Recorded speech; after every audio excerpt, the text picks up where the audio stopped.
Agora vamos chegar à parte mais, as duas partes mais importantes que eu adoro falar, que é a Cimeira dos BRICS e sobre como vários países têm vontade, assim, de repente, de fazer parte deste bloco económico. E a seguir vamos falar sobre os mercados financeiros africanos. Entrando já Perfeito. para a Cimeira dos BRICS, que finalmente vai acontecer agora no mês de agosto, depois de tanto alarido em torno do assunto. Soubemos que vários países, como por exemplo, Saudita, Indonésia, exato, Egito, exato, Arábia Saudita, Irã estão entre os países que pediram formalmente para ingressar. Argentina, Emirados Árabes Unidos, Argélia, Egito, Indonésia, sim, sim. João, consegues nos explicar porquê de repente este interesse todo em fazer parte dos BRICS? olha, a primeira coisa que a gente pode dizer é porque este reativar do interesse dos BRICS, que estavam realmente numa posição de marca-passo, ou até de recuar, com indagações sobre se valeria a pena e sobre a legitimidade de criação de um grupo que se pretende líder das economias emergentes, das economias do Sul. Portanto, até outros grupos foram formados. Há um grupo que inclui 4 países: a Austrália, a Turquia, o México, e há um quarto que eu não me lembro qual é, mas enfim, há um outro grupo menos falado, mas que também faz, que é para fazer pressão. A partir do momento em que começa a guerra da Ucrânia, o interesse pelos BRICS aumenta, porque tanto a Rússia quanto a China, que estão em confronto com o Ocidente, começaram a perder palcos e tribunas de colocar as suas posições. Então procuraram ativar as que têm. Por exemplo, os BRICS aparecem como uma espécie de alternativa ao G7. Inclusive publicam-se estatísticas sobre o crescimento dos BRICS, que no fundo até é um crescimento que, da maneira como aparece, dá a impressão de que é um crescimento equilibrado dos quatro, e não, dos cinco, e não é. É, sobretudo, graças ao crescimento da China e da Índia, que se dá um crescimento nos BRICS, porque nos outros é muito lento, inclusive com algumas recessões, e sobretudo a recessão da Rússia, que se mantém. O Brasil ainda recuperou um bocadinho, não é? A África do Sul está à beira sempre, em 0, não chega a 1%, e é a Índia e a China que fazem isso. Eu acho que, neste momento, há países que também estão em situação, digamos que, ou de isolamento ou de afirmação de poder regional. As situações de isolamento são as do Irão. Os iranianos querem sair deste bloqueio que lhes fazem ao petróleo e a determinadas atividades diplomáticas pelo Ocidente. Uma forma seria entrar nos BRICS. E há 2 países que então têm a necessidade, sentem-se com vontade de se afirmar também como potências ou potências regionais, que é o caso da Argentina e o caso da Arábia Saudita. Todo mundo tem este interesse. Agora, a pergunta que nós fazemos do ponto de vista económico, e que mesmo em sala de aula isso é discutido quando se fala de cenários, é porquê que esses países querem entrar nos BRICS? Se eles são todos membros, tirando o Irão, são todos membros do G20, que é muito mais importante, onde podem fazer pressão direta em cima do G7, porque está dentro do G20, porque é que não lutam para aumentar os poderes do G20 e ficam a querer entrar nos BRICS? É claro que a China e a Rússia consideram que têm mais poder dentro dos BRICS do que dentro do G20, mas países como o Brasil e a Índia não pensam isso e estão a colocar questões, vai ser discutido em Joanesburgo isso, estão a colocar questões sobre quais são os critérios de entrada, porque é que tem que entrar mais. Se entra mais, deixa de ser BRICS, vai ter que chamar de outra forma. E então é a criação de mais um grupo internacional de diplomacia, onde vai-se fazer tudo menos economia. Vão fazer diplomacia mesmo, vão fazer discursos. É um lugar que vai ser muito coberto por televisão durante um certo tempo, depois cai. Eu penso que a médio e longo prazo, quando estes conflitos todos, que no fundo são conflitos para restabelecer uma nova distribuição de cartas à escala do poder mundial, se a Rússia e a China forem admitidos no G7, a Rússia já esteve, que era G8. Se esses dois entrarem, vou-te dizer uma coisa: esses dois saem dos BRICS imediatamente. E há muita gente a achar que a Índia tem uma alternativa para isso e que pode voltar-se à situação do chamado IBAS, que era Índia, Brasil e África do Sul. Mas mesmo dentro da África, os nomes dos países foram citados aí, Argélia e Egito, eles perguntam-se porquê que a África do Sul sozinha que representa a África, se a África do Sul nem tem o maior PIB africano, nem o segundo, está em terceiro. É claro que a África do Sul pode dizer que tem um maior nível de tecnologia e que tem o PIB mais diversificado. O PIB da Nigéria, por exemplo, o PIB da Argélia depende do petróleo. A África do Sul tem um setor industrial que é 30% do PIB muito diversificado. Faz automóveis, faz aeronáutica, tem tecnologia nuclear, já teve bomba atómica, agora é que não tem. De maneira que este distribuir de cartas ao nível das grandes potências está-se a passar também ao nível das potências médias, que querem reconhecimento do seu poder regional, pelo menos. No caso, por exemplo, da Argentina, que eu conheço bem, que até está com boas relações com o Brasil, mas não vê razões para que seja o Brasil o único. E o México também diz isso. Só que o México tem uma outra política, não está interessado nos BRICS. Está interessado em fazer outro tipo de blocos. Por exemplo, reforçar-se dentro do G20, onde eles já estão. Que me parece a melhor posição, certo? Uhum. Parece que vai mesmo haver uma grande alteração no xadrez político e económico a nível mundial. E Já digo isso está. por causa dos posicionamentos até dos próprios presidentes quando estão nas cimeiras internacionais. Vimos o posicionamento do presidente sul-africano que disse claramente que não quer esmolas, não é? E outros presidentes também da República Democrática do Congo manifestou-se recentemente também em relação às promessas mas voltando aqui nos BRICS, vejo que a última atualização de um dos diplomatas sul-africanos diz que são mais de 40 países interessados em fazer Ah, parte toda a gente quer. deste grupo. Toda a gente quer entrar.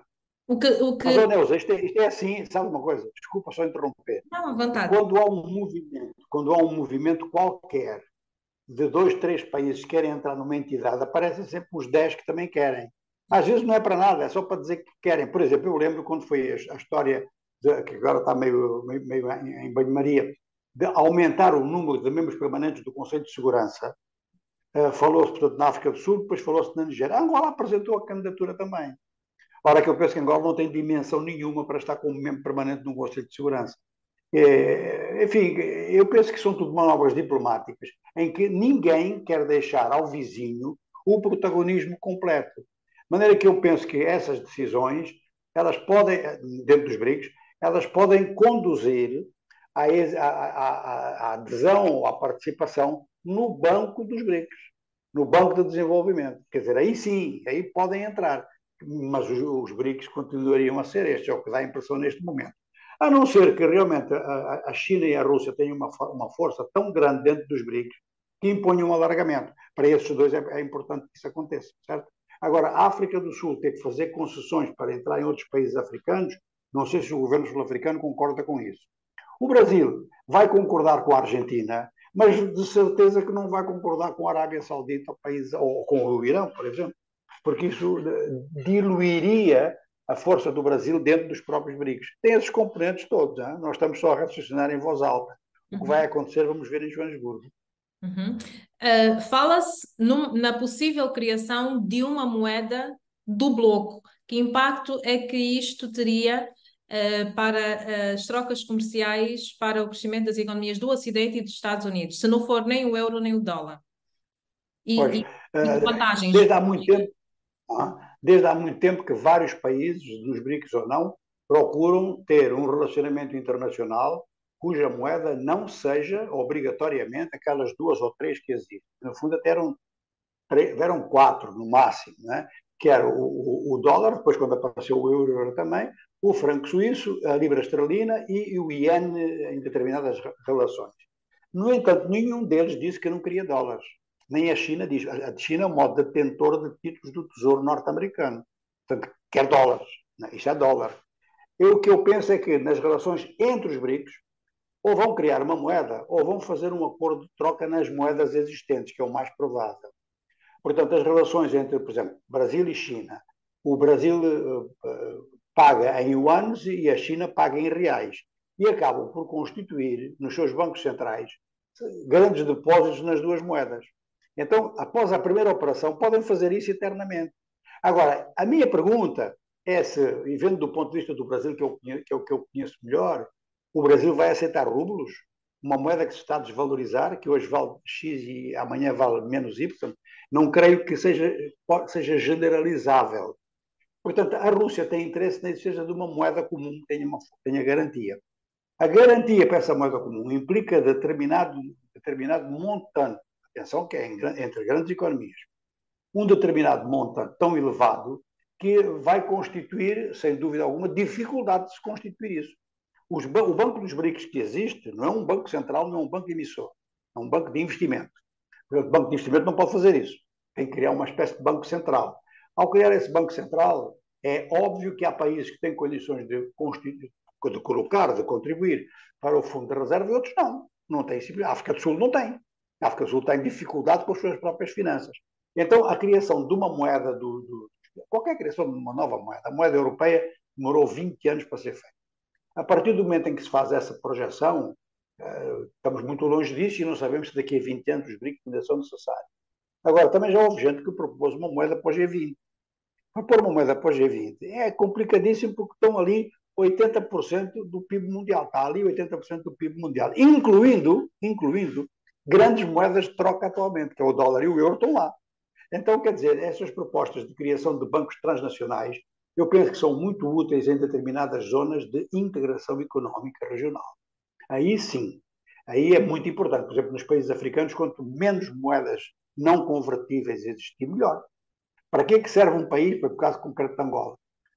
Caiu a cotação do petróleo, pronto, começou a cair a base da reserva em divisas, começou a haver carência de divisas e são as divisas que determinam tudo isso. É moeda forte, não é moeda fraca.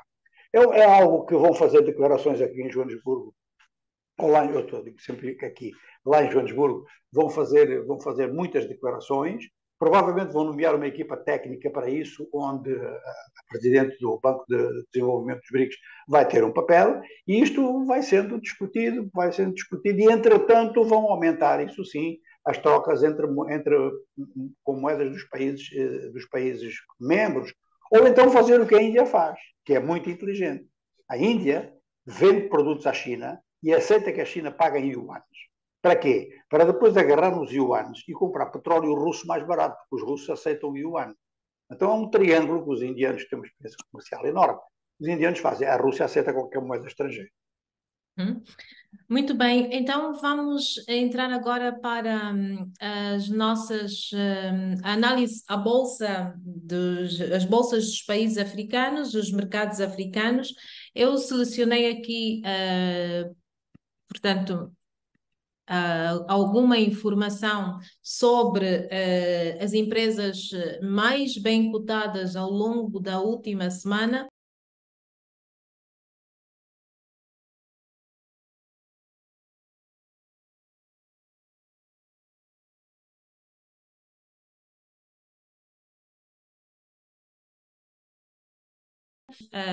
E quando eu falo das empresas, Januel, era para ver mais ou menos, gostava que falasse, por exemplo, o que é importante investir nesta altura, ou em ações, ou em bolsas, quais são as bolsas que recomendaria para quem tem investimento ou quer investir em África, que leitura faz dos mercados financeiros em África? Empresas listadas e depois falaremos das bolsas. Sim. Realmente, qualquer investimento, qualquer grande empresa que apareça com muita dimensão e muito capital na área agroalimentar, neste momento em que há uma grande crise em África em termos de produtos alimentares, e ao mesmo tempo o agroalimentar é a primeira ou segunda parcela, depende dos países, na inflação global, qualquer investimento no agroindustrial, portanto, produção agrícola com transformação a seguir, é evidente que essa empresa tem sucesso neste momento. É um grande quando se trata da África, não é? Quando se trata da África. Agora, isso é na Bolsa do Cairo.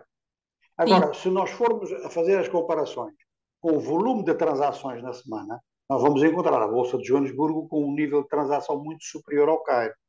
E incomparavelmente em relação aos outros. A Bolsa de Joanesburgo ainda está naquelas 20 maiores do mundo.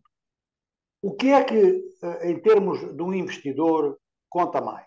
É investir numa empresa específica, num país específico ou numa região específica, ou acompanhar a evolução da cotação em geral numa bolsa que é muito maior porque tem muito mais empresas listadas do que as outras, quase todas as outras juntas. Aqui é assim, se tiver pouco dinheiro, é melhor investir logo diretamente numa empresa se a sua rentabilidade está garantida. E quem sabe isso são os corretores. Decisões individuais, assim, diretas, não acredito que tenham muita segurança. É bom passar por alguém que faça o estudo e que faça a gestão depois dessas ações. Se as deve manter, se as deve vender, se as deve vender a partir de que patamar. Agora, se está preocupado em ver oportunidades diversificadas de investimento, tem que ir para a maior bolsa, que é o que se passa em várias partes do mundo. Por exemplo, o caso concreto da Europa, você tem bolsas grandes e bolsas pequenas. Não vou citar o nome de ninguém, porque alguns podem se ofender com isso. Mas realmente as bolsas de Londres, Paris e Frankfurt, e Zurique, perdão, são 4 bolsas que têm força. E isto ultrapassa, inclusive, por exemplo, as bolsas da Itália, que é a terceira potência económica da União Europeia. No caso do continente africano, é uma coisa interessante, porque a África do Sul está em crise sucessiva, mas a bolsa não está. O que está em crise é o RAND. E tudo o que seja investimento feito em moeda estrangeira na África do Sul está garantido se for através daquela bolsa. Agora, o Egito e outros países, como o tipo da Etiópia, por exemplo, se continuarem a fazer grandes infraestruturas, vão ter mais empresas listadas nas suas bolsas e vão ter empresas muito valorizadas. Por exemplo, uma coisa que eu não tenho dúvida alguma é que investir no petróleo, no crude, bom, mais ninguém vai investir assim muito, porque as empresas que já estão a operar, as empresas internacionais que estão a operar o petróleo africano ou os petróleos africanos, estão com garantias para vários anos e têm os mercados quase fechados. Agora, por outro lado, se várias dessas empresas começarem a construir refinarias que valorizam o petróleo, porque, como sabes, Angola e a Nigéria, grandes exportadores de petróleo, importam petróleo, o petróleo refinado mais sofisticado. Se entrarem nessa área e, sobretudo, se acompanharem isso com energias renováveis, o setor energético em África vai ser muito atrativo também. Uhum. E um bocadinho sobre as bolsas dos PALOP. O que é que pode dizer-nos sobre o mercado financeiro dos PALOP? Não há muita informação sobre empresas importantes a investir ou mesmo o comportamento dos próprios mercados, das bolsas de valores dos PALOP. De forma muito resumida, qual é o... Olha, de forma muito resumida é assim, praticamente não há bolsas nos PALOPs, há pré-bolsas.